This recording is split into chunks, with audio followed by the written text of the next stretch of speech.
parlait sans pause, moi j'écoutais sans bruit. Plus ça déroulait, plus je refaisais ma nuit. Parce que ce qu'il disait, je l'avais déjà entendu, mais jamais exactement comme ça, jamais tout nu. Il parlait d'éruption solaire, catégorie X, de corps humain plus sensible que nos circuits électriques, que tout le monde aurait été touché, modifié. Là encore je me dis ok, mais par qui valider? Parce que moi j'avais vu que le vivant s'adapte, pas qu'il mute d'un coup sans cadre ni cap. Les radiations ça détruit avant d'élever, sinon Hiroshima aurait dû illuminer. Il parlait du vaccin, de graphène caché, de mélanine synthétique qu'on viendrait greffer, de mitochondries, d'ADN transformé. Je me suis dit pourtant c'est pas ce que j'ai étudié, parce que la mélanine c'est pas un panneau solaire, et l'ADN ça se modifie pas à la légère. La biologie aime pas les raccourcis brillants, elle préfère les preuves lentes, l'effet constant. Il parlait des champignons noirs de Tchernobyl, qui mangeraient la radiation, rendraient le monde docile, que l'homme pourrait faire pareil, capter l'énergie. Là j'ai pensé oui, mais survivre c'est pas produire une batterie. Ces champignons résistent, ils créent pas de lumière, ils vivent dans le pire, ils n'en font pas une prière.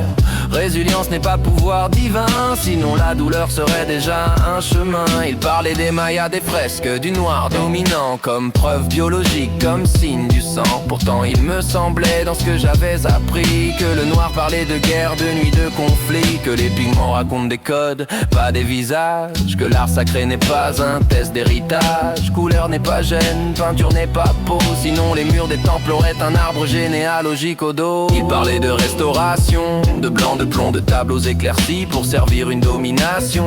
Infrarouge, reflectographie, complot muséal. Là je me dis oui, y a des biais, mais pas un plan global. Les restaurateurs documentent, publient leurs choix. Y a des erreurs, des époques, pas une loi. Le blanc de plomb, c'était la technique d'un temps, pas un pinceau racial, trempé consciemment. Il parlait d'Henri IV, de cheval de maison, huguenote exilé, mélangé aux îles, aux patronymes, aux prénoms. Et là je me dis oui, les noms voyagent c'est vrai, mais la foi n'est pas la peau, faut pas les confondre à jamais. Les huguenotes ont fui pour survivre à la loi, pas pour changer l'histoire ou cacher qui ils étaient, crois-moi. Mélanger les exils et les origines, c'est poétique parfois, mais c'est pas une discipline. Il parlait de karma, de dette à solder, de sacrifice comme moteur sacré, que verser le sang libère une énergie. Là je me suis dit non, ça c'est dangereux, dit ainsi, parce que les Mayas sacrifiaient pour l'ordre du monde, pas pour s'augmenter ou dominer l'onde. Le sang, biologiquement c'est une perte, pas une recharge cosmique offerte. À un moment j'ai ri sans trop savoir pourquoi,